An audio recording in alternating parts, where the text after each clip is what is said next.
रख लो भोले रख लो भरम, भक्त तेरे हैं हम।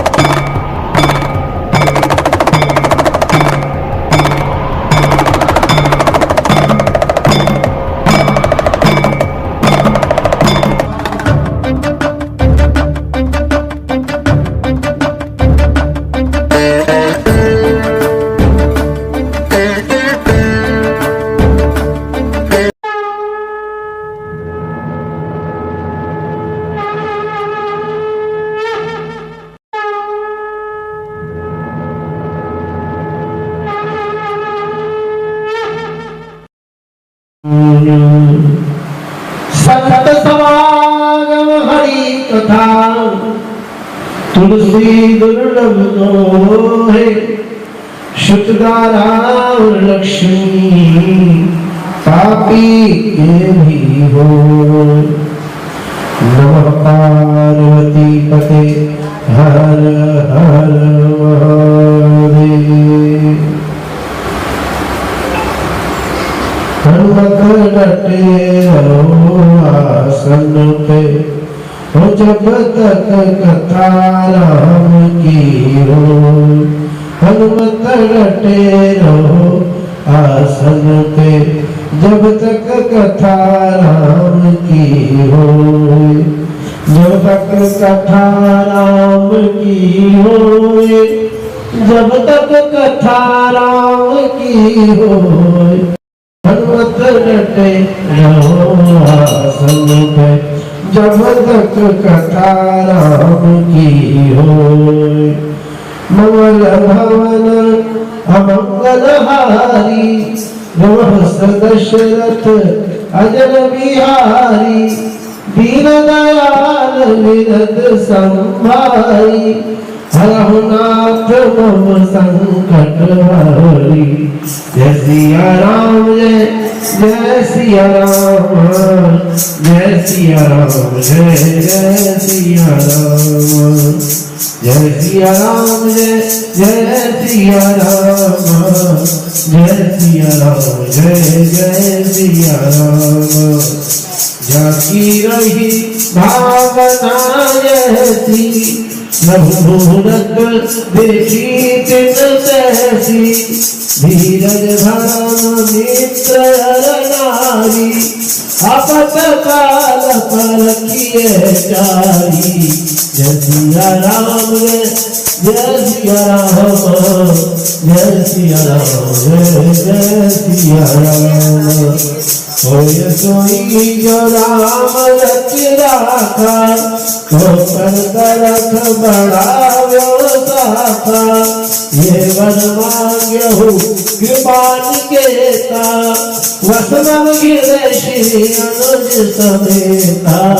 जय सिया राम जय सिया राम, जय सिया राम जय सिया राम। जय सिया राम जय सिया राम, जय सिया राम जय सिया राम। उमा कहूँ मैं अनुभव अपना, सत हरि भजन जगत सब सपना। उमा कहूँ मैं अनुभव अपना, सत हरि भजन जगत सब सपना। जय सिया राम जय सिया राम, जय सिया राम जय सिया राम। जय शंकर शंकर जय शंकर कैलाशपति। जय शंकर शंकर जय शंकर कैलाशपति। जय गोरा गोरा जय गोरा माँ पार्वती। जय गोरा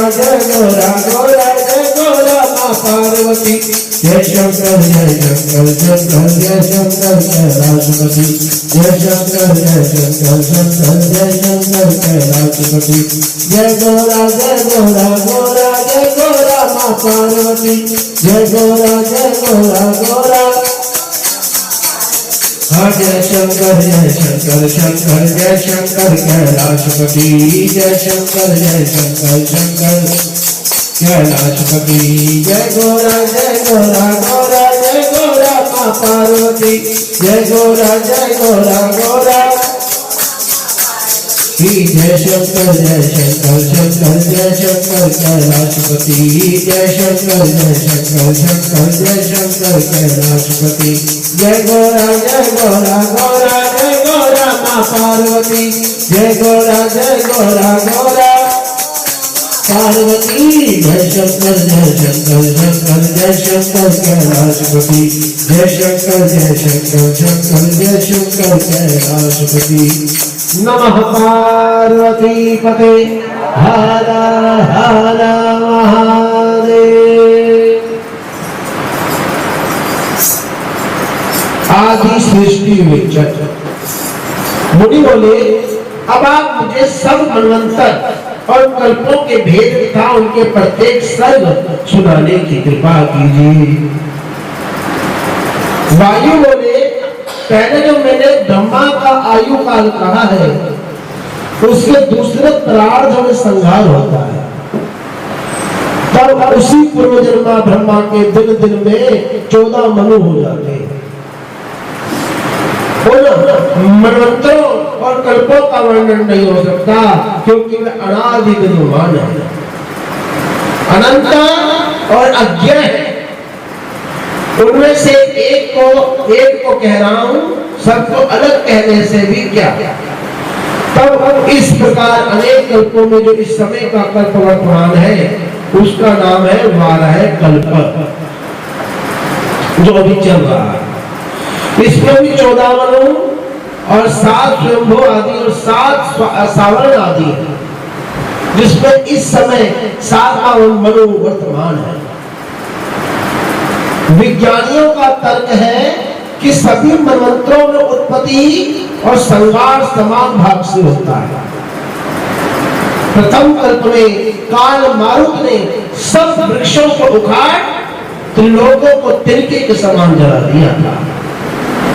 जल बरसाकर सारे जगत को सागर कर दिया, सारी दिशाएं उस महाजल में निमग्न हो गई और तरंग रूप भुजमंडल तैरने लगा।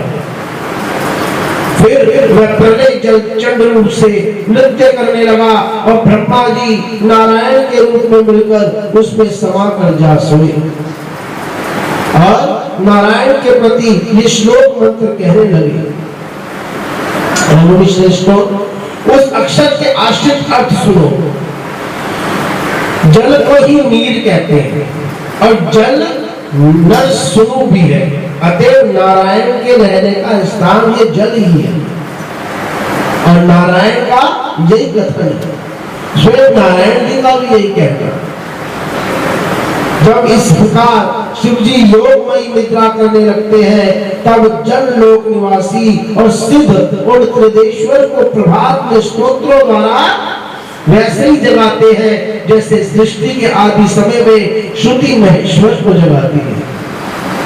तब योग निद्रा से अलसाते हुए नेत्र वाले भगवान जल के मध्य में स्थित शैया से उठकर सब दिशाओं को देखने लगते हैं, परंतु अपनी आत्मा के सिवाय उन्हें वह कुछ दिखाई नहीं पड़ता।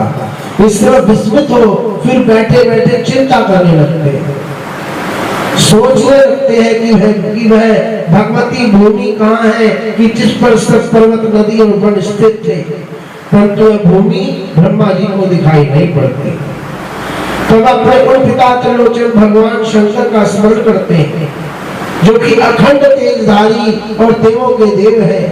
तब भगवान शंकर के उस स्मरण से धरनीपति ब्रह्मा को यह ज्ञान होता है कि पृथ्वी जल में डूब गई। तो ब्रह्मा जी पृथ्वी का उद्धार करने के लिए उचित दिव्य वालय रूप का स्मरण करते हैं। फिर तो सर्व शोभा संपन्न वालय भगवान पर्वत के समान वहां पर अप्रकट होते हैं एवं उस प्रकार ब्रह्मा जी विपुल तथा अमृत वाराह रूप धारण कर उद्धार करने के लिए रसातल में चले जाते हैं और शरीर में निमग्न पृथ्वी को अपनी दाढ़ों से उखाड़कर ऊपर रखकर रसातल से निकाल लाते हैं, जिन्हें देखकर जनलोक निवासी सिद्ध मुनीश्वर प्रसन्न व नृत्य करने लगते हैं। उनके मस्तक पर फूलों की वर्षा करते हैं। तब उस प्रकार वारह भगवान उन पुष्पों से बड़े ही शोभित होते हैं। पश्चात वही भगवान पृथ्वी को स्थिर कर सभी कारण कर उसे पहले की तरह पर्वत आदि को भू आदि 4 लोकों की कल्पना कर लेते हैं।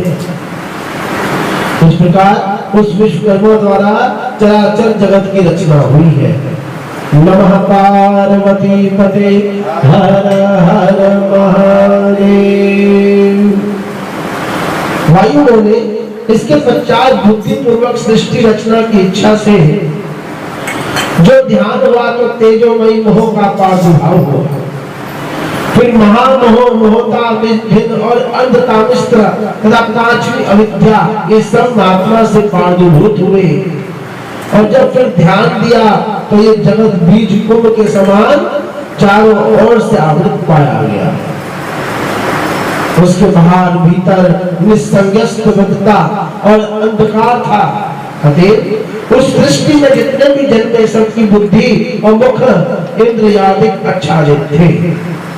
इसी से वह आच्छादित आत्मा वाले पर्वत और वृक्ष के रूप में उत्पन्न हुए। तब उनसे सृष्टि साधन न होते देखकर उनका चित्त खिन्न हो गया और उन्होंने दूसरी सृष्टि का रचने का विचार किया। तब उनके इस विचार से ध्यान करते ही तिरछे चलने वाले जीवों का एक स्तोत्र प्रकट हो गया।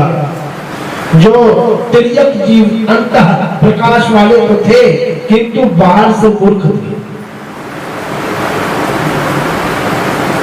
इस समय पशु आत्मा वाले हुए और इन्होंने असत मार्ग ग्रहण किया। तब उसे भी तब साध्य जानकर ब्रह्मा जी ने तीसरे देव स्तर की उत्पत्ति की, जो सृष्टि उर्ग स्तोत्र वाली और सात्विकी थी, जिसमें सभी सुख प्रसन्न, बाहर भीतर से स्वच्छ, स्वयं प्रकाशमान, तेजस्वी और ज्ञानी थे। तब जो ब्रह्मा ने उसको विचार किया तो उस स्त्री ने सात्विकी संसार नामक सृष्टि हुई, जो सब प्रकार के दुखों से व्याप्त थी। उसके बाहर भीतर प्रकाश तो था किंतु कुछ तमोगुण और कुछ रजोगुण अधिक था।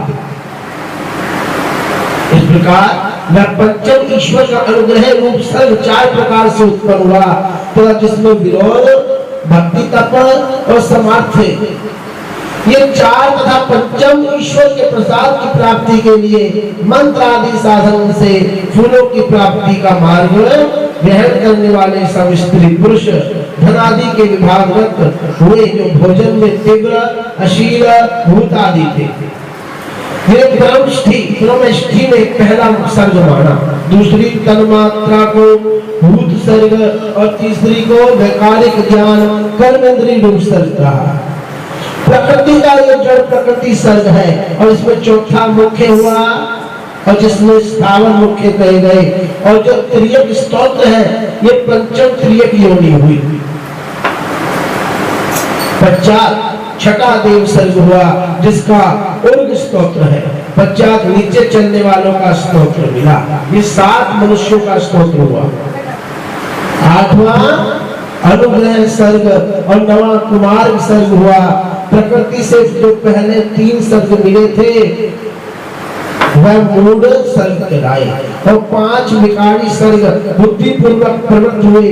तब उनसे प्रथम ब्रह्मा ने अपने सनक, सनंदन, सनत कुमार और सनातन को उत्पन्न किया। ऋभु और कुमार इन 5 योगियों को उत्पन्न किया तो वीतराग और अभिमान रहित थे। जब उन्होंने सृष्टि की रचना में मन ना लगाया और चले गए, तब ब्रह्मा ने सृष्टि रचने की इच्छा से फिर तब किया था और जिससे कुछ फल ना हुआ। इससे बहुत सा समय नष्ट हुआ। देखकर उनके नेत्रों से आंसू की बूंदें टपक पड़ी, जिनसे क्या हुआ? उन आंसू की बूंदों से कौन प्रकट हुए? प्रेतों की उत्पत्ति हो गई। तब उन्हें उत्पन्न हुआ देखकर ब्रह्मा जी ने बड़ी निंदा की और इस प्रकार क्रोध मोह के प्राप्त होने पर उन्हें तीव्र मूर्छा आ गई और उन्होंने अपना ये शरीर ही त्याग दिया। तब ये देखकर प्राणेश्वर भगवान नील लोहित प्रसन्नता के लिए उन प्रजापति के मुख से प्रकट होकर अपने 11 रूप कर लिए और स्वयं उन 11 से बोले कि हवत्स, मैंने तुम्हें सृष्टि के लिए उत्पन्न किया है, तुम सब लोगों की स्थापना कर उनका हित करो। ये सुनकर वह सब रोने और भागने लगे। इस समय सबके सब रुद्र कहलाए। तब रुद्र प्राण और प्राण महात्मा हुआ। तब फिर परमेष्ठी ब्रह्मा ने शरीर त्याग दिया था, तो उसमें शिव जी ने दया कर प्राण का संचार किया।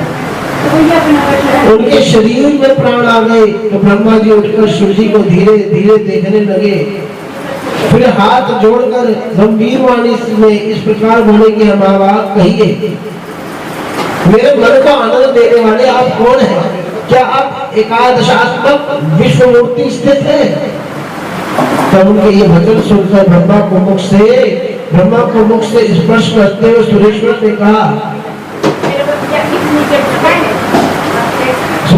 कहा कि मैं परमात्मा हूँ, अब तुम्हारा पुत्र होकर प्रकट हुआ हूँ और ये 11 रुद्र तुम्हारी रक्षा करने आए हैं। अब हमारे अनुग्रह से तुम मूर्छा से आकर उठो और सृष्टि को रचो। तो शंकर की ऐसी बात सुनकर ब्रह्मा प्रसन्न हुए। उन्होंने 8 नाम से उनकी स्तुति की। 8 नाम से ब्रह्मा जी बोले, हैं सूर्य के समान महातेजस्वी भगवान रुद्र, आपको नमस्कार है भवदेव रसगुण स्वरूप जलात्मन, आपको नमस्कार है। जो सर्व पृथ्वी सर्वदा मनोहर नंदी रूप ईश्वायु रूप और स्पर्शात्मा है, उन आपके लिए बारंबार नमस्कार है पशुओं के पति, है अग्नि के समान तेजस्वी, दैत्यों को भीम रूप शब्द मात्रा युक्त, आपको बारंबार नमस्कार है। महादेव सोम और अमृत के लिए नमस्कार है। इस प्रकार लोक पिता महाब्रह्मा ने महादेव जी को प्रणाम कर मनोहर वाणी में उन विश्वपति की बड़ी प्रार्थना की और कहा कि प्रभु, आप ही सबके उत्पन्न करता है। जय शंकर शंकर जय शंकर कैलाशपति, जय शंकर शंकर हाँ जय गोरा गोरा जय गोरा माँ पार्वती, जय गोरा माँ पार्वती। जय शंकर कैलाशपति, जय शंकर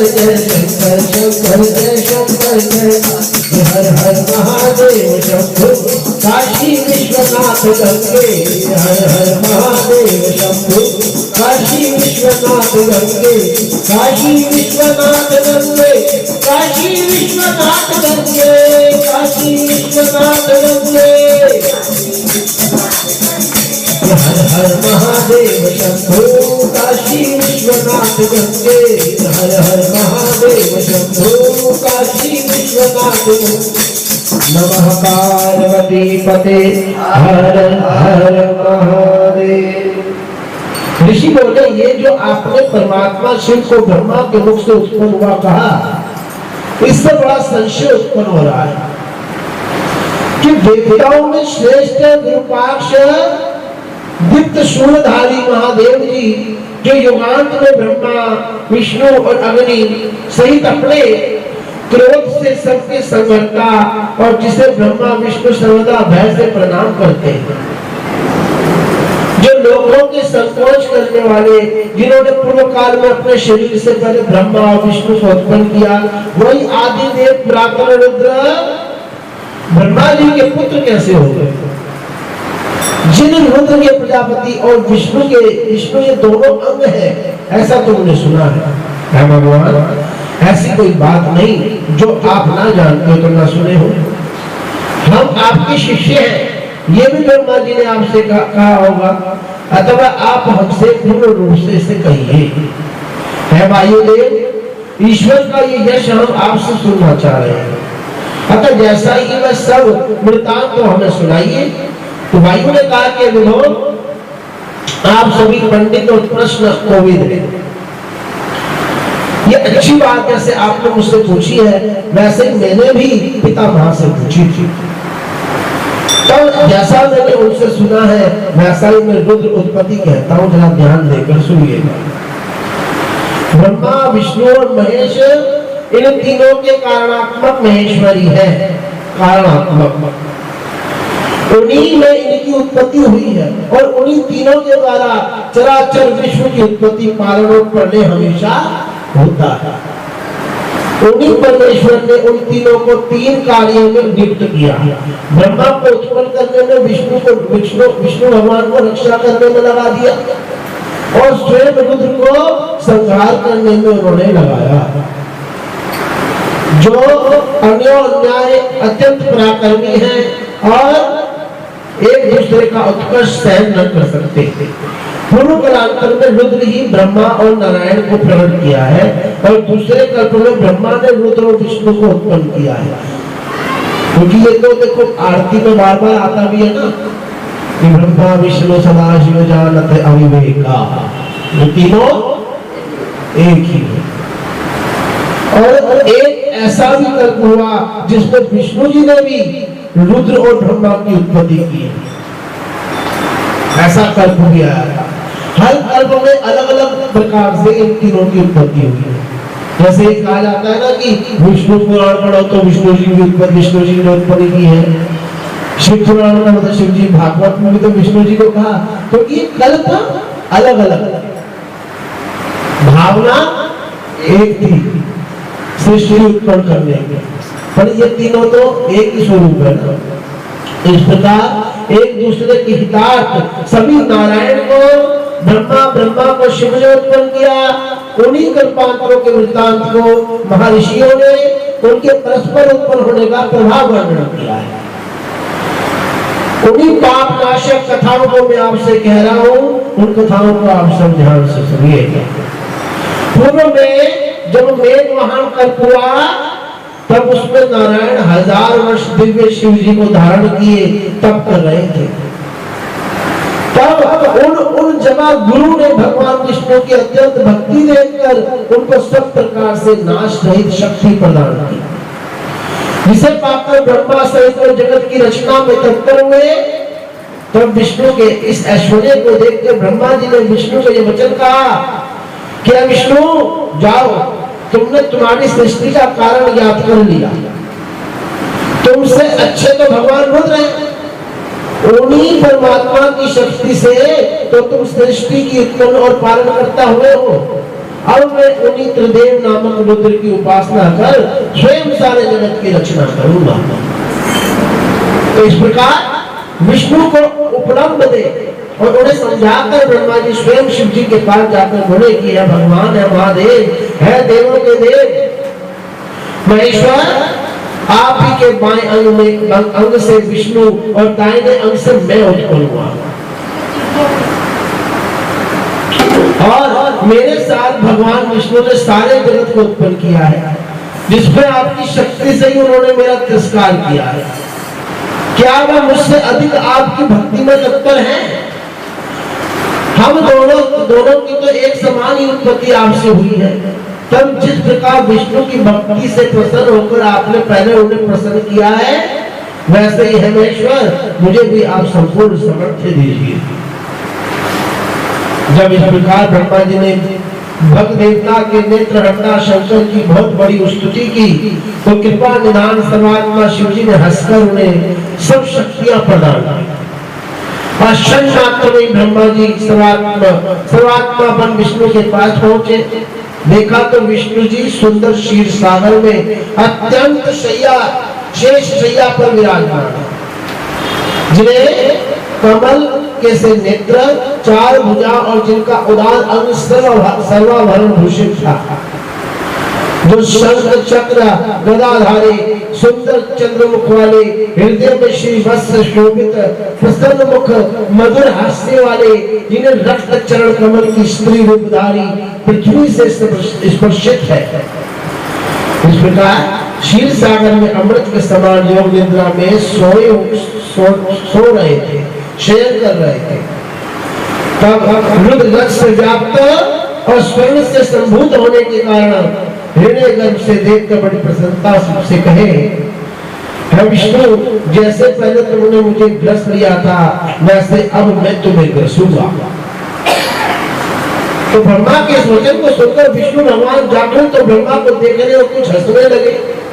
फिर तो उसी समय अवसर पाकर विष्णु को ब्रह्मा ने ग्रस लिया और तत्काल ही ब्रह्मा को मोहि में जा प्रकटे। तब उनकी शक्ति देखने के लिए भगवान चंद्रमौली अपने ही रूप से प्रकट हो गए प्रत्यक्ष, क्योंकि पूर्व में वह वर दे चुके थे।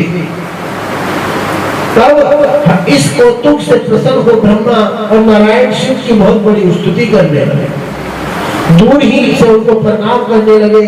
इस प्रकार उन सब पर कृपा सादर शिव जी अंतर ध्यान हो गए। श्री गौरी शंकर खड़े हैं किंकर घषणे आप कराएंगे, पास आशा कर रहे भव सागर पार हो जाएंगे। त्राहि माम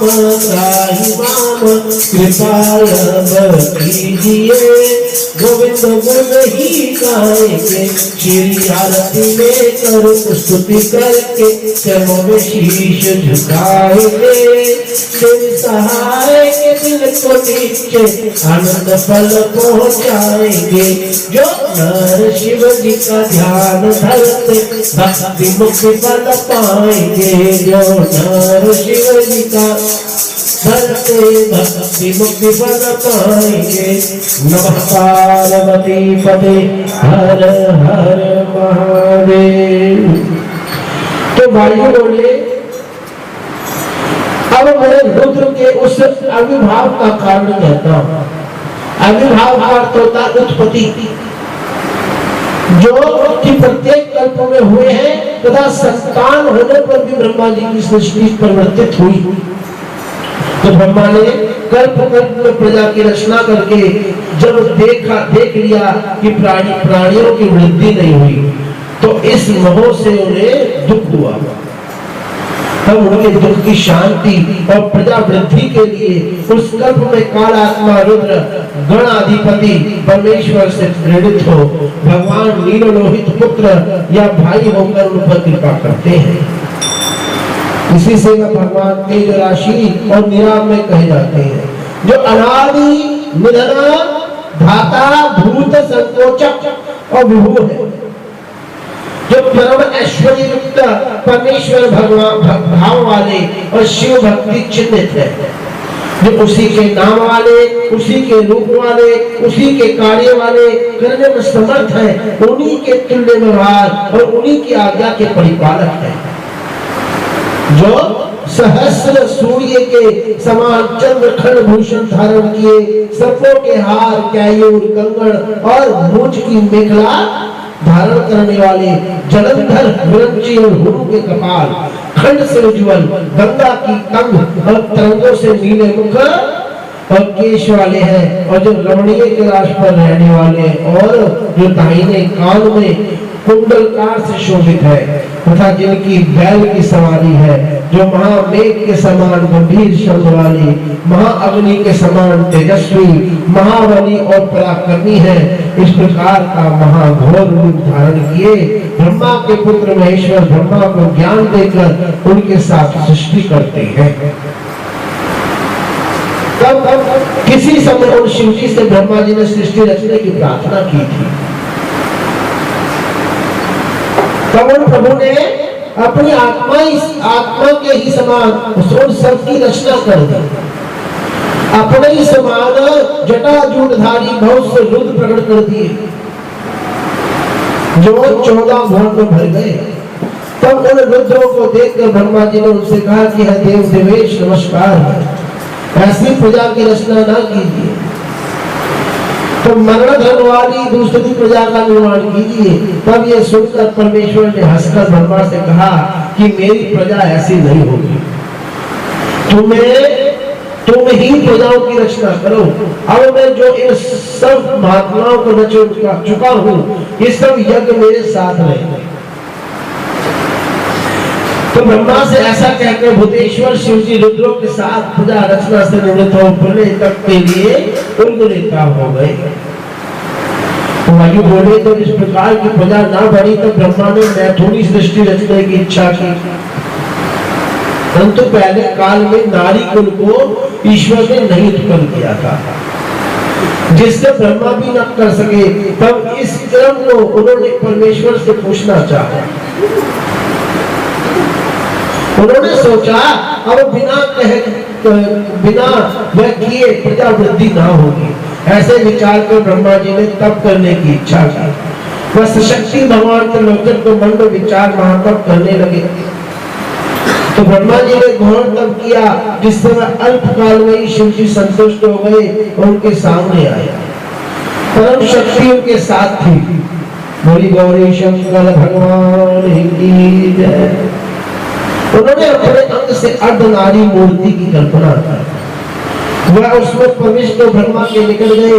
तब उन सब के कुछ के दाता शंकरदाता निरंतर कल्याण रूप शंकर को इस प्रकार उपस्थित देखकर ब्रह्मा जी उठ खड़े हो गए और हाथ जोड़कर श्रद्धा विनय और संपन्न संस्कार युक्त श्रवण सुखद और वेदार्थ पूर्ण स्तोत्रों से उन महादेव पार्वती को तुष्ट करने लगे। ब्रह्मा जी बोले देवादि देव महादेव जय जयेश्वर महादेव की जय हो। सर्वगुण श्रेष्ठ सर्वस्वराधिपति की जय हो। कल्याण प्रकृति दायक की जय हो। प्रकृति रूप की जय हो। दो है प्रकृति सुंदरी आपकी भी जय हो।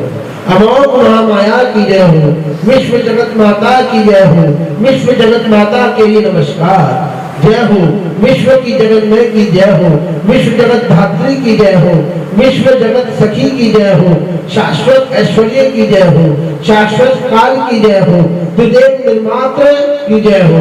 तीनों आत्मा पालनी की जय हो, जो ब्रह्मा विष्णु महेश को रचाती पालती और उन्हीं तीनों आत्माओं का संहार करने वाली और तीनों आत्माओं की स्वामिनी है, उनकी जय हो। जिनके अवलोकन मात्र से जगत के अभिव्यक्त आदि प्रकट हो गए, क्रोध अग्नि से भौतिक तत्व भस्म हो जाते हैं, उसकी जय। देवता आदि भी जिसे नहीं जानते, आत्मदर्शन से ही जिनके नेत्र उज्ज्वल है, चराचर किसमें व्याप्त की जय हो। असुरों के शिरोनिष्ठ की जय हो। उपासकों के चतुर्रक्षक की जय हो। संसार रूपी वृक्ष को उखाड़ फेंकने वाले और ऐश्वर्य तथा शूरता के मद के नाशकर्ता की जय हो। विष्णु भई मूर्त की जय हो। पंचार्थ विज्ञान सुधा स्तोत्र स्वरूपिणी की जय हो। अति घोर संसार के महान रोग के औषधि स्वरूप वैदराज की जय हो। अनादि के मूल ज्ञान पटचंद्र के आपकी जय हो। त्रिपुर काल अग्नि स्वरूप की जय हो। त्रिपुर भैरवी की जय हो। त्रिगुण निर्मुक्त की जय हो। त्रिगुण मर्दनी की जय हो। प्रथम सर्वस्वर्ग की जय हो। सर्वप्रबोधि की जय हो। प्रचुर दिव्य अंग वाले की जय हो। प्रारित की वांछा पूर्ण करने वाले की जय हो।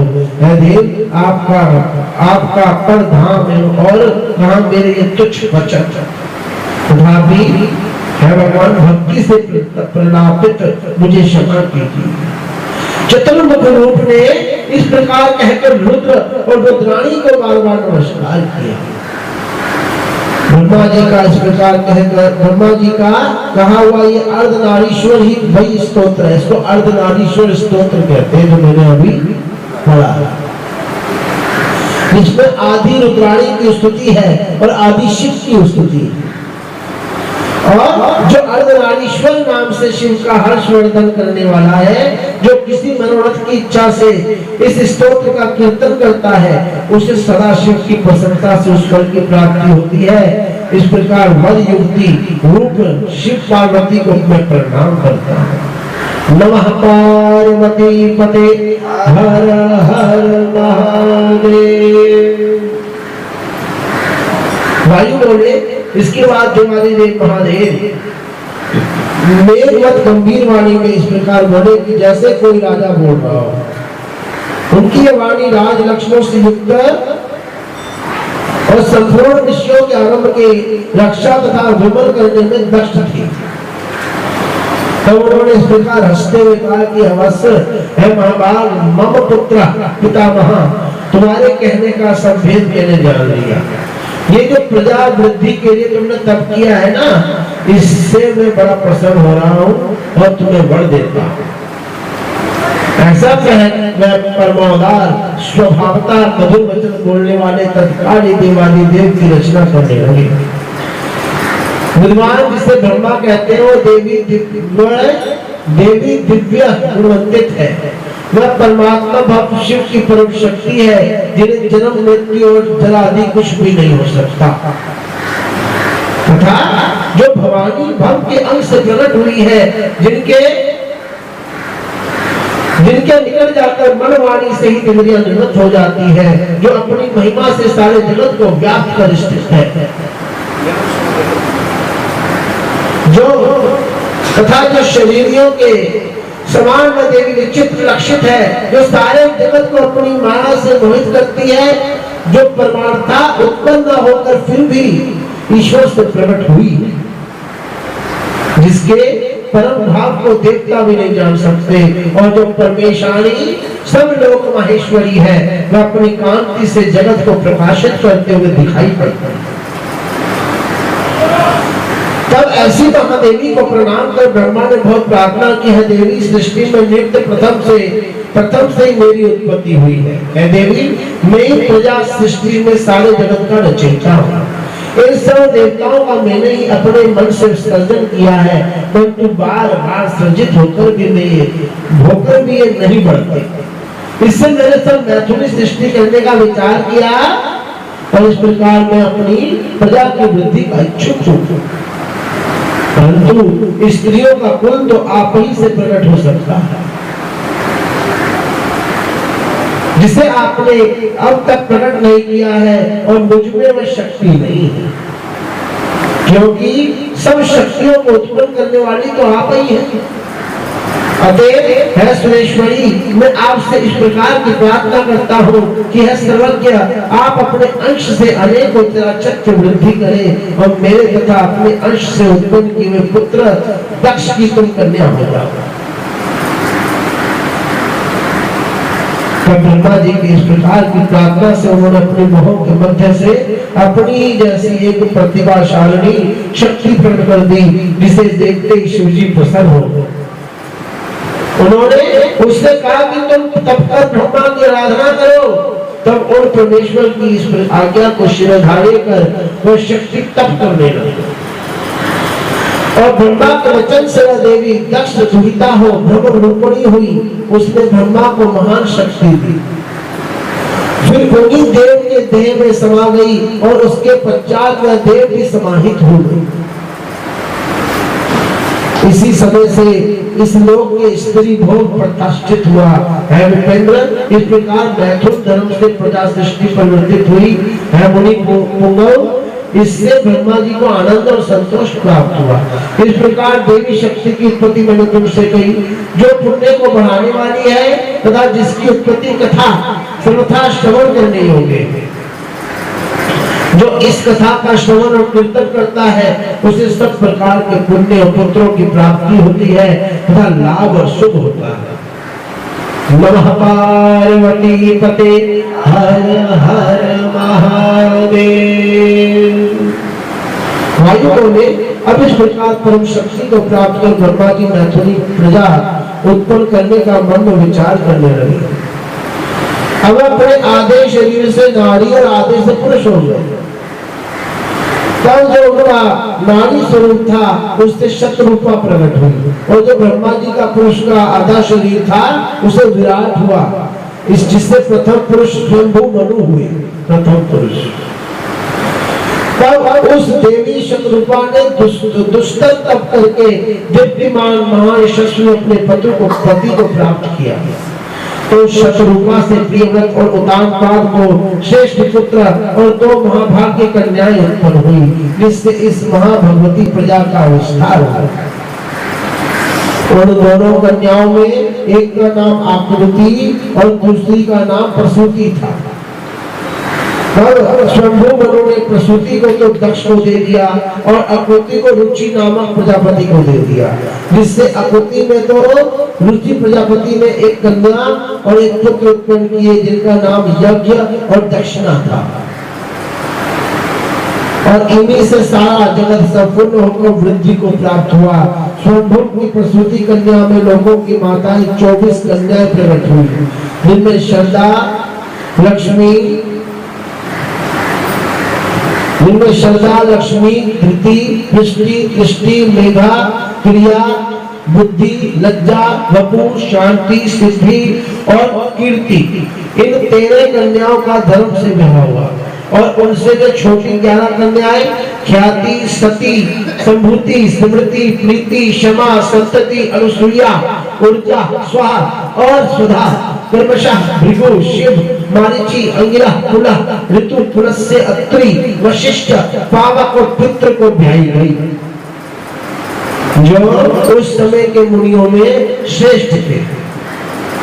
तब प्रथम की श्रद्धा आदि 13 कन्याओं में धर्म से ये 13 पुत्र उत्पन्न हुए, यथा काम, दर्प, निलय, संतोष, लाभ, शुद्ध, दंड, समय, बोध, अप्रमाद, विलव, व्यवसाय, क्षेम, सुख और यश, ये सभी संतानें सुख रूप थी।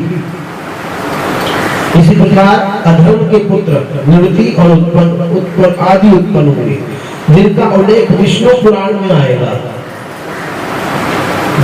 अधर्म के पुत्र निवृत्ति और उत्पन्न हुए, जिनका उल्लेख विष्णु पुराण में आता है। अधर्म की हिंसा नाम की एक स्त्री थी, जिससे अनर्थ की उत्पत्ति हुई और उसके एक निवृत्ति नाम की कन्या भी हुई, जिससे भय और नरक प्रकट हुए और उस माया में प्राणहारी मृत्यु तथा वेदना से रौरव दुख उत्पन्न हुआ। फिर मृत्यु के व्याधि, जरा, शोक, तृष्णा और क्रोध उत्पन्न हुए और जो भी सभी दुख रूप थे और जिनके ना कोई स्त्री न पुत्र हुआ, क्योंकि सत्य और धर्म से रहित थे। वह ये अधर्म रूप तामसी सृष्टि है। और जो सती नामक दक्ष कन्या अग्नि से ब्याही गई थी, उन्होंने अपने पति की निंदा से अपने भाइयों और दक्ष और उसकी स्त्री की निंदा कर अपना शरीर त्याग दिया था। तथा हिमालय के यहाँ मैना स्त्री में पुत्री रूप से प्रकट हो गई और उन्होंने अपने समान रुद्रों को देख अपने समान असंख्य जीवों की रचना की। ये कथा मैंने तुमसे पहले कह चुका हूँ।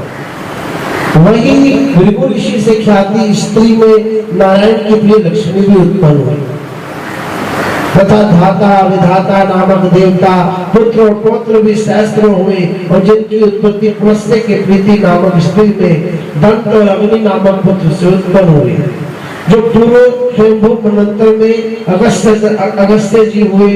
उनकी बहुत सी संतानें हुई, वह सभी पुलस्त्य कहलाए। फिर प्रजापति कुमार की क्षमा नामक स्त्री में कदम, आसुरी और सहिष्णु हुए और जिनका वंश बहुत चला। फिर ऋतु की पत्नी संतति से ऋतु के समान ही बहुत से पुत्र हुए, जिनका आगे वंश नहीं चला, क्योंकि वो सभी उर्गरेता ब्रह्मचारी हो गए। और जो 60,000 बाल खिलने के लाए और जो अब तक सूर्य को आवृत कर उन दिवाकर के आगे चलते हैं। इस प्रकार अत्रि की स्त्री अनुसूया से 5 संतानें उत्पन्न हुई, जिनमें श्रुति नाम की एक कन्या भी हुई, जो शंखपाद नामक ऋषि की माता हुई। उनके पुत्रों के नाम हैं सत्यनेत्र, हव्य, अपमूर्ति, शनिश्चर और सोम। ये 5 अत्रि से हुए।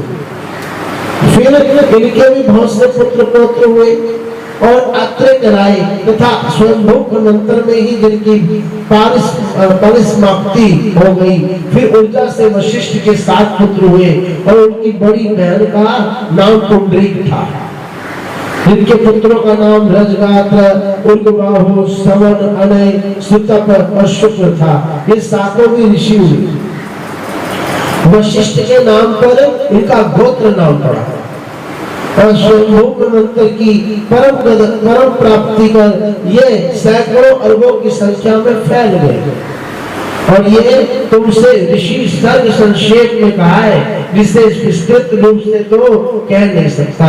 फिर अग्नि, स्वाहा स्त्री से बड़े पराक्रमी ये 3 पुत्र उत्पन्न हुए, पावक, पवमान और शुचि।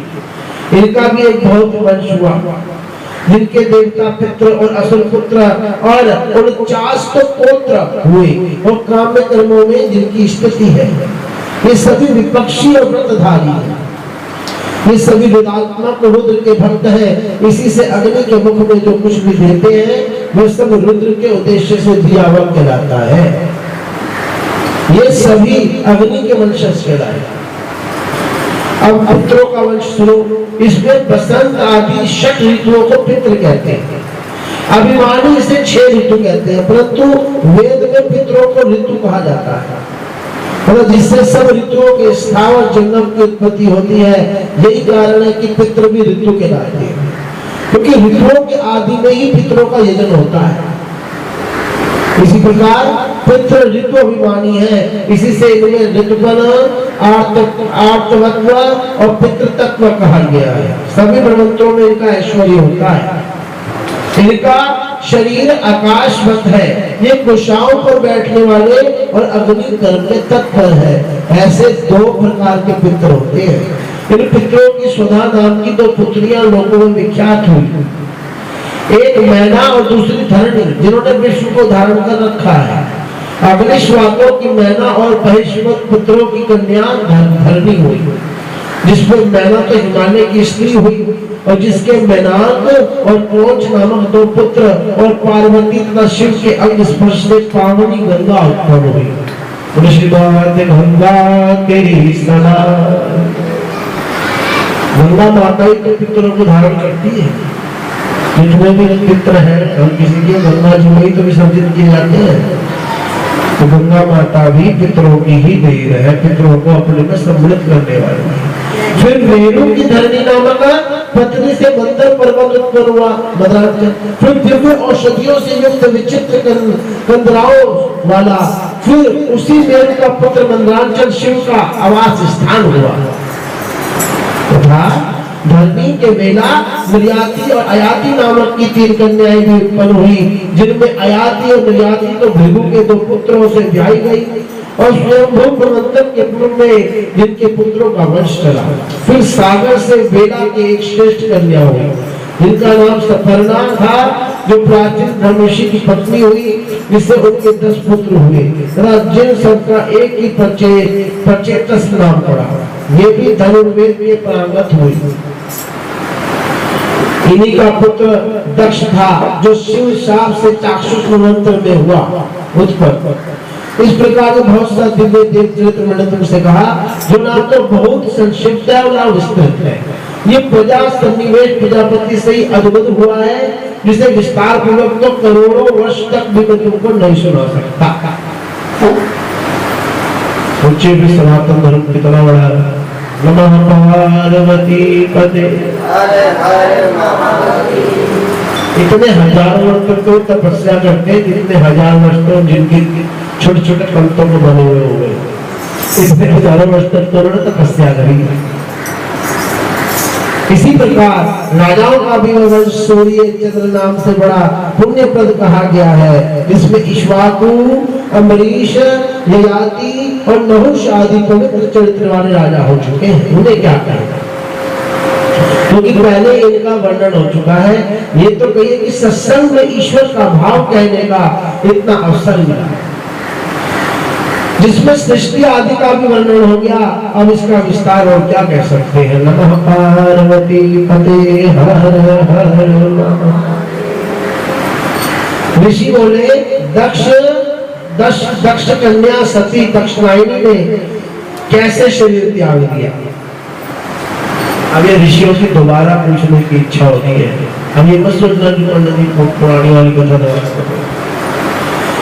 और वही फिर नैना में जन्म के हिमालय की पुत्री कैसे हुई तथा महात्मा दक्ष ने रुद्र की निंदा क्यों की।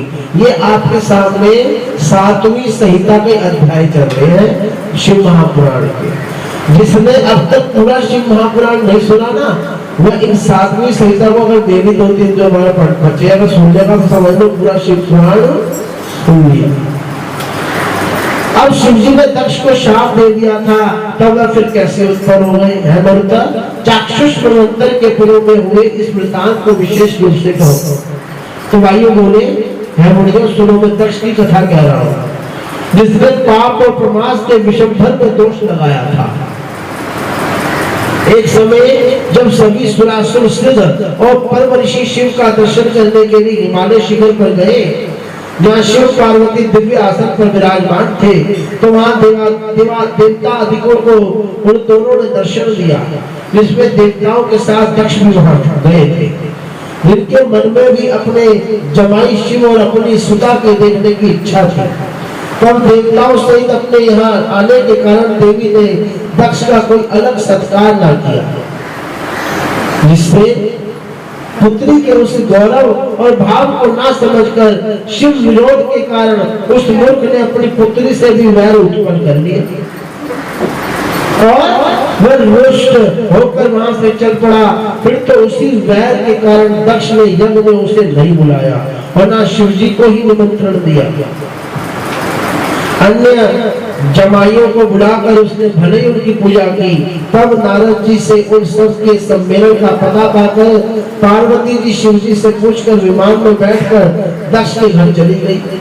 देखा तो वहां एक से एक स्वर्ण चांदी के विमानों का ठठ लगा है, जिसका वर्णन नहीं हो सकता। तब इस प्रकार बड़े उत्सव और समारोह में क्षण मात्र नहीं जो महेश्वरी पिता के घर पहुंची, तो उन्हें देखते ही दक्ष ने अपने नाश के लिए उन पर बड़ा क्रोध किया और सती की अपनी छोटी बहनों ने भी उनके साथ असत्कार किया, पूजा का बर्ताव, अति सत्कार की पूजा का बर्ताव किया, जिसे देख देवी चंद्रमुखी सभा में बैठे हुए अपने पिता से इस प्रकार भक्ति युक्त और कृपणता रहित वचन बोली कि ब्रह्मा से लेकर पिशाच तक जिसकी आज्ञा के वशवर्ती है कहा तो उस देवादि देव की पूजा आपने क्यों नहीं की? ये भी जाने दीजिए, मैं आपकी श्रेष्ठ पुत्री थी, क्या मेरा इसी प्रकार का सत्कार होना लिखा था?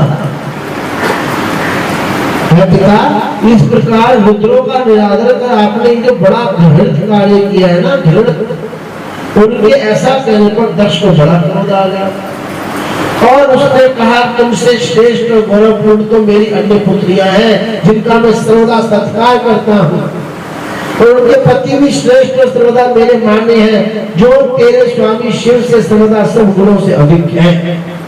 शिव स्तब्ध आत्मा और तामसी है, तू उसी की स्त्री है, इसलिए मैंने तेरा तिरस्कार किया है। कारण कि शिव मेरे प्रतिकूल नहीं है, प्रतिकूल है। दक्ष के इस कथन से देवी क्रोधित हो गई। उन्होंने उन सब सभासदों को सुनाते हुए कहा कि मेरे स्वामी सब दोषों से रहित और साक्षात विश्वम्बर है, तुम उन लोक महेश्वर की निंदा कर रहे हो, विद्या का चोर और गुरु से द्रोह करने वाला, वेद और ईश्वर का निंदक सर्वथा ही दंडनीय होता है। ये साक्षात श्रुति है, इस पाप का दंड तुम्हें अकस्मात ही देव द्वारा प्राप्त होगा। हाँ, तुमने शिव जी की पूजा नहीं की ना, अतः अब तुम अपने कुल को नष्ट हुआ ही समझो। ऐसा कहकर दुष्ट सती ने अपने पिता को त्याग दिया और इस प्रकार उससे उत्पन्न अपने शरीर को भी त्याग हिमालय पर्वत के पास चले गए। तो उस श्रेष्ठ पर्वत ने पुण्य प्राप्त किया था, उसने ऐसी ही एक श्रेष्ठ कन्या के लिए दुष्कर तप किया था। इसी कारण भय विना सती जो ही दक्ष की निंदा कर चली कि उसी समय मंत्रों की शक्तिशील होने लगी, यज्ञ विध्वंस हो गया। इधर देवी का गमन सुनकर शिव जी ने भृगु आदि ऋषियों को क्रोध कर शाप दे दिया और दक्ष के जमाइयों को वैवस्वत मनवंतर में जन्म लेने को कह दिया और चाक्षुष मनवंतर में दक्ष को मनुष्यों का राजा होने को और प्राचीन ब्रह्म ऋषि को पोता और प्रचेता का पुत्र होने को कह दिया और ये भी कह दिया कि दुर्मते मैं तेरे स्थान में विघ्न करूंगा। एक ही बार नहीं, बार बार विघ्न किया जाएगा। जब महातेजस्वी रुद्र ने ऐसा कहा तब ब्रह्मा से उत्पन्न शरीर को त्याग व दुखी हो पृथ्वी में गिर पड़ा। फिर तो चाक्षुष मनवंतर में दक्ष प्रचेता का पुत्र हुआ और प्राचीन ब्रह्मेश का पोता भृगु आदि को भी वैवस्वत मनवंतर में वरुण संबंधी शरीर ग्रहण करना पड़ा। और जब मैं यज्ञ करने लगा तब शिव जी ने विघ्न किया। ऋषि बोले इस प्रकार जब दुरात्मा दक्ष यज्ञ करने लगा तब महेश ने उसमें कैसे विघ्न किया, इसे हम सुनना चाह रहे हैं। तो वायु बोले संसार की देवी और जगत माता के तप से घर लौटने पर हिमालय को बड़ी प्रसन्नता हुई। उसने शिव के साथ उनका विवाह कर दिया। वह हिमालय शिखर पर जो पार्वती के साथ बहुत दिनों तक विहार करते रहे। और जब बहुत समय व्यतीत हो गया तब अगस्वत मंत्र के आने पर प्रचेता पुत्र दक्ष ने अश्वमेध यज्ञ करने का विचार किया और हिमालय के उस षष्ठ देश गंगा द्वार पर जाकर यज्ञ आरंभ किया जो कि ऋषि मुनियों का निवास स्थान है।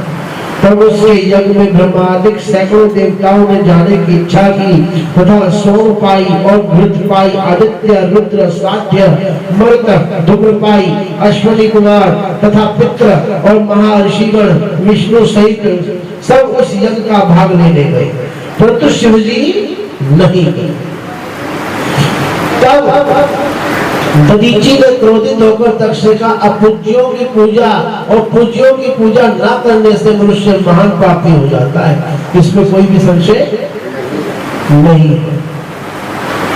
जो पूजे जाने चाहिए उनकी पूजा होनी चाहिए, अपूज्यों की पूजा कर रहे हो। अग्नि जहाँ पर सूर्य है जल तो आप वहां दोगे ना। एक होता है समय के हिसाब से उठकर हम सूर्य भगवान को अगर जल देते हैं, जब तक सूर्य पूर्व दिशा के अंदर स्थित है जब तक तो जल दिया जाएगा। अब आप 12 बजे के बाद में कहते हैं कि हमने सूर्य को जल दिया, वो सूर्य को थोड़ी ना मिला, सूर्य को उधर मिला। सूर्य को जल समय से देना चाहिए, अपूज्य को पूजना चाहिए ना, अपूज्य को पूजना नहीं चाहिए। 12 बजे के बाद में जो समय होता है वो पितरों का होता है। 9 बजे से पहले या 9 बजे से 11 बजे तक का समय आप पूछ सकते हैं भगवान को। असत पुरुषों की संपत्ति और सत्पुरुषों के निरादर से उस पर शीघ्र ही देव का दंड गिरता है। इस प्रकार कहकर विप्र ऋषि ने फिर दक्ष से पूछा कि पूज्य प्रभु पशुपति का अर्चन आपने किस कारण से नहीं किया। दक्ष ने कहा जब हमारे यहाँ जटा झुंड दाढ़ी हाथ में त्रिशूल धारण किए 11 रुद्र विद्वान है, तब अन्य महेश्वर की को में क्यों जाना, वह कौन है। तो दधीची ने कहा इन देवताओं को पूजने से क्या होगा, यदि यज्ञ के राजा महेश्वर की तुमने पूजा ही की गई तो वही अविनाशी प्रभु तो ब्रह्मा विष्णु और देवताओं को उत्पन्न करता है कि ब्रह्मा से पिशाच पर्यंत जिनके किंकर कहे जाते हैं, जो प्रकृति और पुरुष से परे है तथा जिसको योगी और तत्वदर्शी विचारते हैं, जो अक्षर ब्रह्म सत असत स्वरूप, जो आदि मध्य निधन तर्क नहीं सनातन है, जो उत्पत्ति पालन और नाश के करता है, उन शंकर आत्मा के सिवा यज्ञ में मुझे और कुछ दिखाई नहीं पड़ता। दक्ष ने कहा इस स्वर्ण पात्र में मंत्र विधि से पवित्र समस्त हवि रखी हुई है जो महेश विष्णु का भाग है, इसे विभाजित कर आहुति दीजिए। तो दधीची ने कहा अब तुम्हारा यज्ञ नहीं होगा क्योंकि पता नहीं कि तुमने किस कारण इसे देव पूज्य शंकर की आराधना नहीं की। तो ऐसा कहते हुए महामुनि दधीची महान क्रोध में उसकी मखशाला से निकलकर अपने आश्रम को चले गए, परंतु उन मुनि के चले जाने पर भी देवताओं ने दक्ष का त्याग नहीं किया क्योंकि उन्हें होनहार का ज्ञान था। उसी समय में देवी दक्ष यज्ञ को विध्वंस करने के लिए शिव से प्रार्थना की। तब उसे अंतर्यामी शिव ने दक्ष का यज्ञ नष्ट करने के लिए वीरभद्र को प्रकट कर दिया और उन्हें तथा भद्रकाली को सहस्त्र नेत्र कमल सहस्त्र मृदगंधारी हाथ में हजारों बाण लिए, शूल तख्त गदा से दीप्तिमान धनुष धारण किए, चक्रधारी सिर पर चंद्रमा को धारण किए, चंद्रमा से प्रकाशमान हाथ में विद्युत से प्रकाशित सिर वाले कराल दाढ़े धारण किए, महामुख में महोदय बिजली के समान जिन वाले लंबे होंठ, बादल समूह के समान शब्द करने वाले व्याप का चलवड़े जिससे रुधिर निकलता था, दोनों कपोलों के निकट मंडलाकार कुंडल धारण किए, श्रेष्ठ देवताओं के समान मुंडमालाओं से शोभित सिर वाले, बजने वाले डुमर तथा बाजबंद पहने, रत्न संचय से दीप्तिमान लंबा हार पहने, मार शरभ शार्दुल सिंह के सदस्य पराक्रमी और मतवाले, हाथी के समान अलस्य पूर्ण गमन करने वाले, शंख चामर कुंद के फूल चंद्रमा किसी कांति वाले, इस प्रकार चलने को उद्यत मानो हिमालय पर्वत की चलना चाह रहा, जिनके शरीर से मोती के आभूषणों की दीप्ति ज्वाला का समूह फैल रहा था और जो तेज में यम की अग्नि से व्याप्त थे, वह वीरभद्र घुटने टेक पृथ्वी पर बैठ हाथ जोड़ शिव को प्रणाम करने लगे। वो सब गणों के ईश्वर थे। फिर उसी समय देवी ने क्रोध कर अपने कर्मों की साक्षी ने महेश्वरी ने भद्रकाली को उत्पन्न कर भद्र के साथ जाने की आज्ञा दे दी। भद्रकाली काल अग्नि के समान भद्र को देख भद्र से ही शिवजी से बोली कि महादेव, तुम्हारा मंगल हो, मेरे लिए क्या आज्ञा, मैं तुम्हारा कौन सा प्रिय कार्य कर सकती हूँ। तब त्रिपुर के स्वामी, त्रिपुर के मारने वाले शिव ने पार्वती की इच्छा से महागंभीर वाणी में वीरभद्र से कहा कि गणेश्वर, तुम प्रचेतस दक्ष का यज्ञ बहुत ही शीघ्र नाश कर दो और भद्रकाली को इस कार्य के लिए अपने साथ लेकर जाओ। मैं भी रत्न आश्रम के समीप आता हूँ, जहाँ से तुम्हारे सब कार्य को मैं देखता रहूंगा। अब वो जो लैंगे है जहाँ पर जो दक्ष का जो यज्ञ हुआ था, दक्ष का जो ओरिजिनल घर है, कनखल, भगवान शंकर जी की पहली ससुराल कनखल, जो कनखल के पास है और जहाँ के वृक्ष गंगा द्वार तक स्थित है, और वही पर ही दक्ष का यज्ञ हो रहा था। शीघ्रता करो, शिव जी को ऐसा कहते हुए जानकर हम हिमालय पुत्री उस भद्र और भद्रा को अपने औरस पुत्र के समान वैसे ही देखने लगी जैसे कि गौ को बछड़े को देखती है। उन्होंने उनका मुख सूंघा और हंसकर कहा कि पुत्र भद्र, तुम बड़े पराक्रमी हो, मेरा प्रिय करने के लिए ही तुम्हारी उत्पत्ति हुई है, इस कारण तुम उसके प्रति अपने को क्रोध कदापि शांत न करना कि जिसने यज्ञेश्वर को बिना बुलाए ही यज्ञ कर्म का प्रारंभ किया है। गणेश्वर, तुम जाकर उसका यज्ञ नष्ट कर दो। है भद्रे, मेरी आज्ञा है कि तुम उस भद्र को साथ लेकर उसकी यज्ञ लक्ष्मी को नष्ट कर उसे अलक्ष्मीवान कर दो। तब इस प्रकार चित्रकर्मा शिव पार्वती की संपूर्ण आज्ञा को शिरोधार्य कर भद्र ने चलने की तैयारी की। वीरभद्र ने तत्काल ही क्रोधित होकर देवी के क्रोध को दूर करना चाहा, फिर तो उन्होंने अपने रोमों से हजारों गणों को उत्पन्न किया और दाहिनी भुजा से 100 करोड़ गणेश्वरों को तथा चरण, जंगा, पीठ, पार्श्व, मुख वाले, गुहा, गुल्म और सिर वाले इस प्रकार के बहुत से गणों को भद्र ने उत्पन्न किया, जो पराक्रम में उन्हीं के समान थे और जिनसे सारा आकाश आच्छादित हो गया। तो उन सब के हजारों हाथ थे जिनमें वह हजारों हजार आयुध लिए थे और सब रुद्र के समान बलवान थे। वह सभी अपने हाथों में शूल, पट्टिश, शक्ति और गदा लिए, टंक, उपल और शिला धारण किए, काल अग्नि के समान नेत्र वाले और जटाधारी थे। वह बादल के समान गर्जन करते हुए सिंहों पर चढ़ आकाश में उड़ चले। उस समय कल्याण युक्त भगवान उनके साथ ऐसे शोभित हुए जैसे प्रलय में सैकड़ों कालनल से शोभित भैरव जी शोभायमान हो रहे हैं। उनके बीच में शिव जी अपने वृषभ पर चढ़कर चलते हुए ऐसे शोभायमान हुए जैसे श्वेत बादल पर जा रहे हैं। वीरभद्र ने उनके ऊपर मोतियों का छत्र धारण कर श्वेत चमन ग्रहण किया तो तेजस्वी भानुकाय नामक गणेश्वर ने वीरभद्र के आगे अपना देह शंख बजाया, जो स्वर्ण और रत्नों से अलंकृत था। देवताओं ने भी आकाश में अपने नगाड़े बजाए, मेघों ने सबके सिर पर फूलों की वर्षा की। सारे गणेश्वर युद्धोन्मत्त हो नाचने, शब्द करने लगे, हंसने लगे, गाने लगे। तो वीरभद्र उन गणेश्वरों में स्थित हो भद्रकाली सहित बहुत प्रसन्न हुए। बात की बात में वह सब दक्ष के यज्ञ में जा समाये। फिर तो प्रधानगण दक्ष द्वारा आरंभ किए गए यज्ञ की प्रयोग भूमि में जाकर वैसे ही प्रवेश हुए जैसे कि अंतिम काल में संसार को भस्म करने के लिए रुद्र उसमें प्रवेश करते हैं। नमः पार्वती पते हर हर महादेव। जय शंकर शंकर जय शंकर कैलाशपति। जय शंकर कैलाशपति। जय गोरा गोरा जय गोरा माँ पार्वती। जय गोरा जय शंकर जय शंकर जय शंकर कैलाशपति।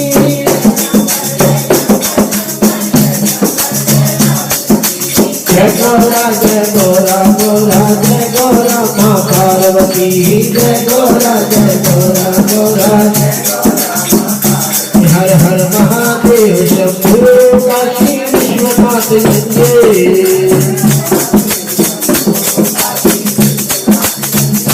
काशी विश्वनाथ गंगे।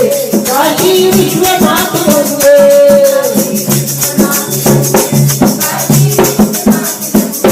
हर हर महादेव शंभो काशी विश्वनाथ गंगे। हर हर महादेव मैंने जब जब शिव को पुकारा है मुझे शिव ने दिया सहारा। मुझे शिव ने दिया सहारा। हमारा है। मैंने जब जब शिव को पुकारा है मुझे शिव ने दिया सहारा। जब शिव को पुकारा है मुझे शिव ने दिया सहारा। जीवन की नाव पुरानी है। जीवन की नाव पुरानी है। भव सागर गहरा पानी है। भव सागर गहरा पानी है। और मेरा शिव ही मनहारा है मुझे शिव ने दिया सहारा। मेरा शिव ही मनहारा है मुझे शिव ने दिया सहारा। जब जब शिव को पुकारा है मुझे शिव ने दिया सहारा। मुझे शिव ने दिया सहारा है। शिव पालनहार हमारा है। मैंने जब जब शिव को पुकारा है मुझे शिव ने दिया सहारा है। मैंने जब जब शिव को पुकारा। जीवन की मतलब की सब दुनियादारी। मतलब की सब दुनियादारी। मतलब के सब रिश्तेदारी। मतलब का जब ये सारा है मुझे शिव ने दिया सहारा। मतलब का जब ये सारा है मुझे शिव ने दिया सहारा। मुझे शिव ने दिया सहारा है। शिव पालनहार हमारा है। मुझे शिव ने दिया सहारा है। जब जब शिव को पुकारा है मुझे शिव ने दिया सहारा है। मैंने जब जब शिव को पुकारा है। शिव भोला अंतर्यामी है। सब भक्तों का वो स्वामी है। सब भक्तों का वो स्वामी है।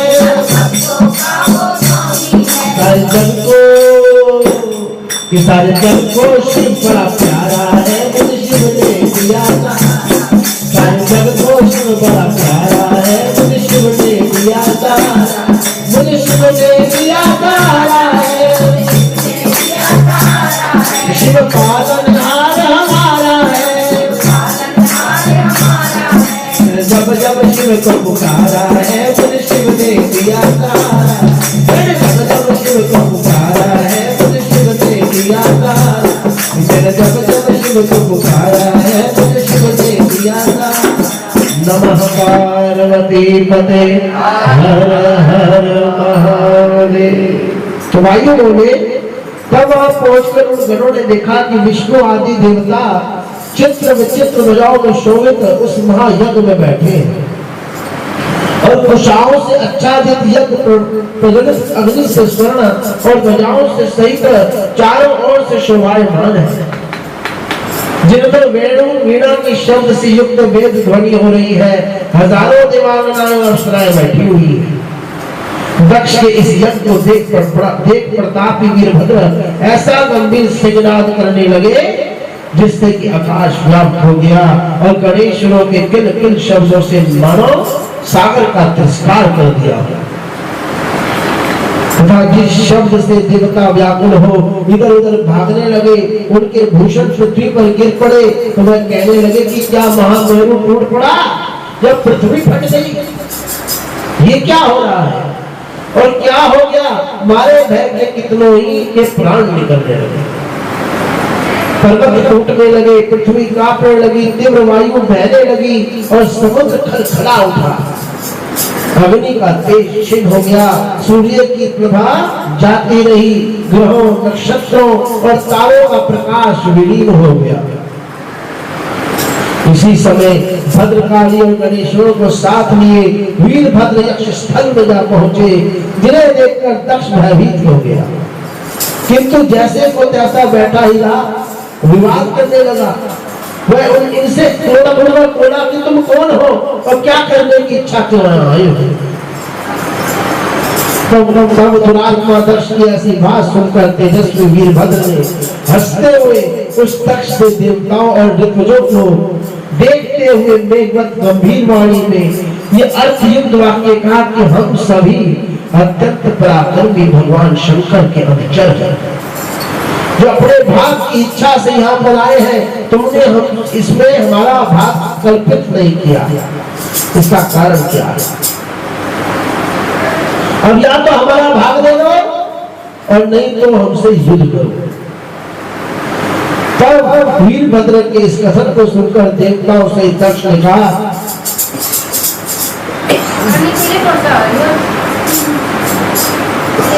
यज्ञ कर्म के लिए वेद मंत्र ही प्रमाण होते हैं, हम यज्ञ में भाग का विधान नहीं करेंगे। ऐसा कह वह सब वैसा ही मंत्र कहने लगे कि जिसमें महेश्वर का भाग ना हो। तब देवताओं की असत्यता को देखकर वह मंत्र व्याकुल हो सनातन हम लोग को भाग चले गए। वीरभद्र ने उन सब देवताओं से कहा कि बल गर्वित हो, तुमने मंत्रों का प्रमाण नहीं किया, जिससे इस यज्ञ में तुम्हारे द्वारा हमारा तिरस्कार हुआ, अतः मैं तुम्हें मारकर तुम्हारा गर्व तो दूर करूंगा। ये कहते हुए क्रोधित भगवान भद्र अपने नेत्रों की अग्नि से उसे जलाने लगे। सारा यज्ञ बाट और अन्नों का ढेर त्रिपुर के समान भस्म होने लगा। पर्वत आकार गणेश्वर स्तंभों को उखाड़कर फेंकने लगे, हवन करने वालों के गले में रस्सी बांधने लगे तथा यज्ञ के कितने पात्र थे सबको तोड़ फोड़ कर जल में डाल दिया और यज्ञांग ग्रहण कर गंगा की धारा में बहा दिया। जितनी दिव्यांग और पान की राशियां थी, दूध की नदी, अमृत के रस की भरी दधी की कुल्लियां, अनेकों प्रकार के मांस, सुगंधित भोज्य पदार्थ, रसयुक्त पीने और चूसने के पदार्थ, सबको वीरभद्र के अनुचर खाने में और फेंकने में लगे। फिर वह वीरगण अपने आयुधों से देवताओं को मारने, काटने और छेदने लगे। तपस्वियों के स्त्रों को लेकर अग्नि और जल में फेंकने लगे। कलशों को फोड़कर मणियों ने बनी हुई वेदी को नष्ट कर दिए। फिर गाते शब्द करते बार बार हंसते हुए रुद्र को वह वृक्षेंद्र, हाथी और सिंह जैसे पराक्रमी गण इस प्रकार की पीड़ा देने और ऐसी चेष्टा करने लगे कि जिससे रोकते थका जाते। इस प्रकार कोई चिल्लाते, मारते, दौड़ते, प्रलाप करते, नाचते, हंसते और कोई अपशब्द भी कहते, कोई जल के मेघों के सूंघते सकते और कोई सूर्य को पकड़ने के लिए आकाश में उछलते। इस प्रकार यज्ञ वेदी का तो नष्ट कर सारी वस्तुओं को जल में डाल में प्रलय काल का शब्द करने लगे। उन्होंने द्वारों के किवाड़ चौखट उखाड़कर दीवार और शाला को विध्वंस कर दिया। छज्जों और झरोखा आदि सबको नष्ट कर दिया। चारों ओर हाहाकार मच गया। स्त्री पुरुष, हा नाथ, हा तात, हा पिता, हा पुत्र, हा भ्राता, हा माता, ये कहकर अनाथों जैसा शब्द करने लगे। वायु बोले, उनकी इस मार से विष्णु और इंद्रादिक देवता व्याकुल हो भाग चले, तो वीरभद्र के गण अपने मुखों से भाग आग निकालते हुए मुखों से उन्हें इस प्रकार दौड़ाने लगे कि जिस प्रकार सिंह हाथियों पर दौड़ते। बलि देवताओं का बल शुद्ध हो गया और वीरभद्र निर्भय हो उनके मध्य में चलने लगे। भद्रकाली अलग ही क्रोध दिखा रही, क्रोध से युद्धोन्मत्त हो रही है। उनके अग्नि निकलते हुए शूलों से देवता व्याकुल हो गए। वीरभद्र भी जो शिवजी के क्रोध से उत्पन्न थे, अलग ही सबका मार काट संहार कर रहे थे। तो भद्रकाली ने धर्म में परले मचा दी। वह रुद्र के गणों में अग्रणी बन घोड़े सहित सूर्य तक गई। उन्होंने अपने बाएं चरण में खेल खेल में उनके सिर में प्रहार कर दिया। तलवार से अग्नि और पट्टियों से यम को भी मारा। फिर दृढ़ सूर उठा रुद्रों को और मृदगों को, वरुण को, पानी को, नशे को और टंक से वायु को मारा। इस प्रकार महेश्वरी और गणेश्वर ने लीलावत की ही सबको विदृढ़ कर दिया। उन्होंने सभी शिव विरोधियों को मार काट कर नष्ट कर दिया। सरस्वती की सुंदर नासिका पर और देवताओं की माता अदिति के हाथ के अग्रभाग को छेद दिया। साथ ही उठा उन्होंने अग्नि की भुजा काट डाली तथा अंगुली और जीभ भी काट कर हवि में डाल दिया। और इसी प्रकार वीरभद्र ने स्वाहा देवी के दक्षिण नासापुट को काट मारे स्तन तक को भी काट दिया। भक्त देवता की नाक उखाड़ दी और पुखा देवता के दांतों की पंक्ति धनुष की कोटि से ऐसे काट दिया कि जिससे वह फिर बोल ही न सके। फिर चंद्रदेव को चरण के अंगूठे से बांध कर लीलावत घुमाने लगे और दक्ष का तो सिर काट दिया तथा उसकी पत्नी वैरणी के हाहाकार करने पर भी नहीं छोड़ा और उसे देवी को दे दिया, जो लेकर ताल फल के समान उसे गेंद बनाकर खेलती और आनंदित हो गई। उसे देख दक्ष पत्नी कुलिशा तो स्वयं भी अपने हाथों और पैरों से ताड़ित होने लगी और गणेश्वर ने भी प्रताड़ित किया। साथ ही अरिष्ट ने भी सोम, धर्म, प्रजापति तथा भोगपुत्र वाले अंगिरा, कुशाश्व, कश्यप आदि जितने भी ऋषि थे उन सबको सिंह के समान महाबली गणों ने गला पकड़कर वाणी से भर्त्सना किया और घूसों से भी बहुत मारा। तब उन भूत बैतालों के बहुत से मारे। स्त्री पुरुष और कुटुंब ऐसे व्याकुल हुए जैसे कलयुग में जाल पुरुष अपने बल से स्त्रियों को घूषित करते हैं। फिर तो कलशों के टूटने और स्तंभों के भंग होने से वह महाशाला प्रदीप्त हो गई, द्वार की तोरण तोड़ दी गई, देवता की सेना छिन्न भिन्न हो गई, तपस्वी पढ़ित हो गए, वेद का शब्द शांत हो गया और वह स्थान जन शून्य हो गया। आतुर स्त्रियों का करुण नंदन होने लगा और यज्ञ स्थल नष्ट भ्रष्ट शून्य वन के समान हो गया। शूलों के वेग से सभी नष्ट हो गए। कोई छाती कटकर, कोई सिर से कटकर पृथ्वी पर गिर पड़ा था। इस प्रकार क्षण मात्र में गणेश हजारों देवताओं को गिराकर यज्ञ स्थल में आया और यहाँ अग्नि प्रज्वलित हो गई। परंतु जो ही उसने काल अग्नि रुद्र को वहां प्रवेश करते देखा कि वह यज्ञ अपने मरण के भय से मृत का रूप धारण कर भाग गया। उसे भागते देख अपना प्रचंड धनुष उठा बाण छोड़ते हुए भद्र के उसके पीछे भागे। दौड़े, दिशाएं और भूमि शब्दमान हो गई। उसे सुनकर मेरा ये कहता हुआ यज्ञ बड़ा ही व्याकुल हुआ, थर थर कांपने लगा। परंतु इस पर भी वीरभद्र ने भारी भय युक्त टेढ़े टेढ़े पैर डालने वाले सुगंध मृग रूप कांतिहीन उस यज्ञ पुरुष का सिर काट दिया। इससे विष्णु जी को बड़ा क्रोध आ गया। वह वीरभद्र से युद्ध करने को उद्यत हुए तो गणों ने उन्हें अपनी पीठ पर बिठाया। मरने से बचे इंद्र आदि देवता सब प्राणों का मोह त्याग उनके साथ हुए। तो वीरभद्र ने उन्हें गिद्धों के समान समझा। वह स्वयं सिंह के समान होकर उनकी ओर हंसी करने लगे। नमः पार्वती पते हर हर महादेव। जय शंकर जय शंकर शंकर जय शंकर कैलाशपति। शंकर जय शंकर कैलाशपति। जय गोरा गोरा गोरा जय गोरा माता जय गोरा गोरा जय गोरा माता हर हर महादेव शंभो काशी विश्वनाथ गंगे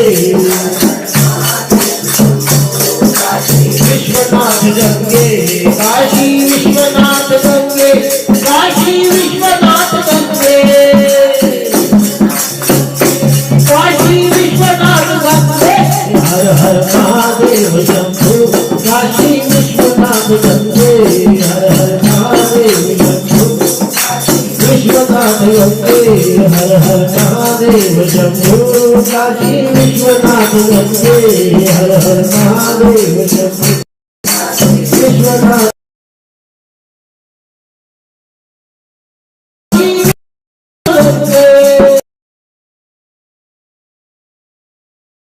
हर हर महादेव शंभो काशी विश्वनाथ गंगे हर हर महादेव शंभो काशी विश्वनाथ गंगे नमः पार्वती पते हर हर महादेव मिलती है राम नाम की दौलत कभी कभी मिलती है राम नाम की दौलत कभी कभी होती है अपने भाग्य से भागवत कभी कभी होती है अपने भाग्य से भागवत कभी कभी मिलती है राम नाम की दौलत कभी कभी मिलती है राम नाम की दौलत कभी कभी बेटों को पाके तुम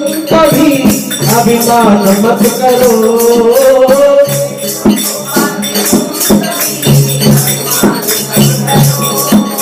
बेटों को पाके तुम कभी अभिमान मत करो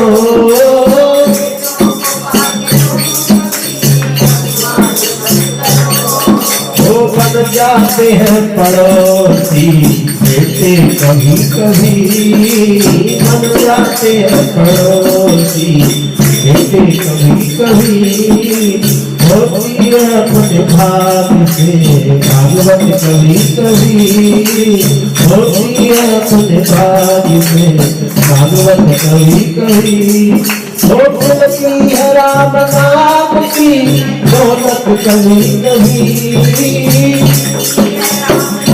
हाथ डाले जाके दौलत का लूट करो ये होती है अपने भाग्य से भागवत कभी कभी होती है अपने भाग्य से भागवत कभी कभी बेटी को पाके तुम कभी अभिमान मत करो बेटी को पाके तुम कभी अरे ले जाते हैं जमाई बेटी कभी कभी ले जाते हैं जमाई बेटी कभी कभी मिलती है राम नाम की दौलत कभी कभी मिलती है राम नाम की दौलत कभी कभी होती है अपने भाग्य से भागवत कभी कभी भागवत कभी कभी मिलती है राम नाम की दौलत कभी कभी मिलती है राम नाम की दौलत कभी कभी काया को पाके तुम कभी अभिमान मत करो काया को पाके तुम कभी अभिमान मत करो माटी में मिल जाती है छाया कभी कभी माटी में मिल जाती है छाया कभी कभी मिलती है राम नाम की दौलत कभी कभी अरे होती है अपने भाग्य से भागवत कभी कभी होती है अपने भाग्य से मिलती है राम नाम की दौलत कभी कभी मिलती है राम नाम की, दौलत कभी कभी। दौलत को पाके तुम कभी अभिमान मत करो, दौलत को पाके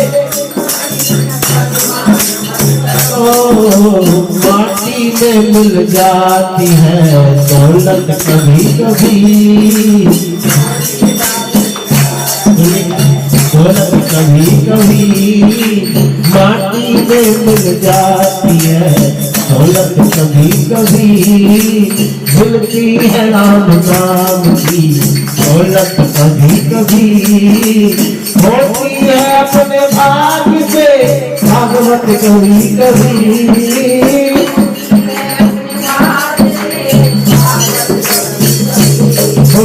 मिलती है राम नाम की दौलत कभी कभी, मिलती है राम नाम की दौलत कभी कभी। नमः पार्वती पते हर हर महादेव। बोले शंकर भगवान की जय, लक्ष्मी नारायण भगवान की। बिन पिए नशा हो जाता है जो राधे राधे गाता है, बिन पिए